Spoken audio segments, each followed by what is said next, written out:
សិស្សានុសិស្សសរុបទាំងអស់1289នាក់ស្រី715ក្នុងនោះផងដែរចែកចេញជាសិស្សបឋមភូមិនិងសិស្សទុតិយភូមិសិស្សបឋមភូមិមាន453នាក់ស្រី257និងសិស្សទុតិយភូមិមាន836នាក់ស្រី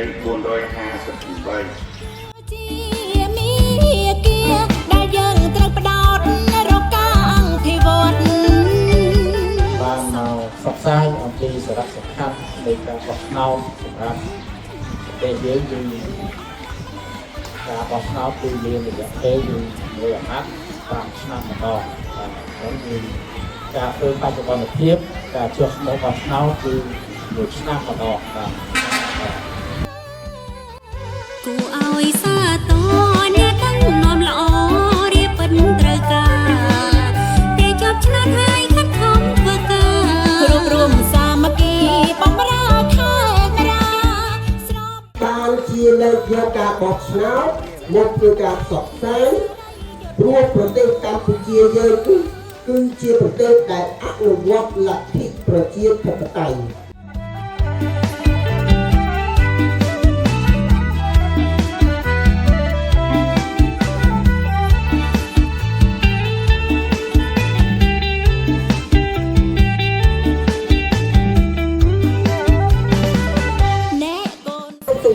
ដែលមានលទ្ធិប្រជាធិបតេយ្យគឺជាសង្គមមួយដែលប្រកាន់យកដែលមានជំនឿប្រកាន់យកឬក៏បែបបទប្រកាន់យកប្រជាពលរដ្ឋជាសំខាន់ជាធំតើជាសំខាន់ជាធំមានន័យយ៉ាងម៉េចមានន័យថានៅក្នុងសង្គមប្រជាធិបតេយ្យប្រជាពលរដ្ឋគឺជាម្ចាស់នៃចក្រវាសនាប្រទេសជាតិតើណាតើពួកយើងនេះសុទ្ធតែជាប្រជាពលរដ្ឋទេសុទ្ធតែជាកោសង្កាសង្គមអញ្ចឹងហើយបានជាពួកយើងនេះជាម្ចាស់ប្រទេសទាំងអស់គ្នាហ្នឹងដោយសារយើងអនុវត្តលទ្ធិប្រជាធិបតេយ្យដែលយើងត្រូវផ្ដោតរកការអភិវឌ្ឍក្នុងការបោះឆ្នោតមួយពីដើមដល់ចប់ចេញលទ្ធផលបង្ហាញលទ្ធផលដែលជាប់ធ្លាក់ហ្នឹងគឺមានដំណាក់កាលជាគេចែកវាជាដំណាក់កាលបងប្អូនដឹងថាប្រមាណដំណាក់កាលព្រមចប់បោះឆ្នោតមួយមានបានបណ្ណាឆ្លើយត្រូវបានរង្វាន់លោកគ្រូដំណាក់កាលនៃការបោះឆ្នោតគឺមាន4មាន4បាទអរគុណតែដៃគឺកូនមួយនាំល្អរៀបពិតត្រូវការតែជាប់ឆ្នោតហើយខិតខំធ្វើការគ្រប់រួមសាមគ្គី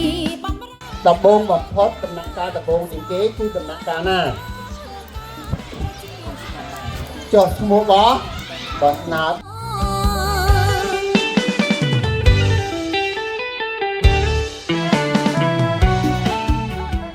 ចុះឈ្មោះហើយចុះឈ្មោះអ្នកទៅបោះឆ្នោតហើយទី2ធ្វើអី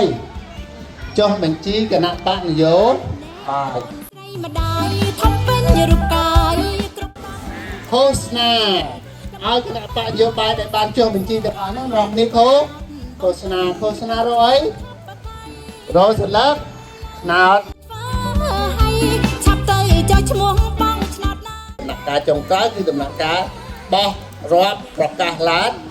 លទ្ធផល3ហ្នឹងគេហៅដំណាក់កាលចុ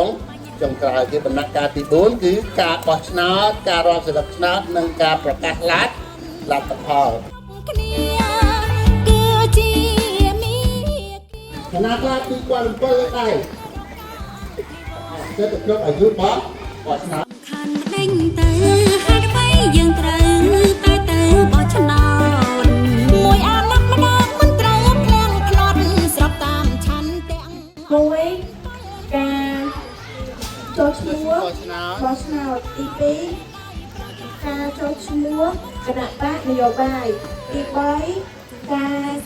ឃោសនាទី4ការរកស្លឹកឆ្នោតការបោះឆ្នោតការប្រកាសលទ្ធផលអាចតែចំនួនមួយ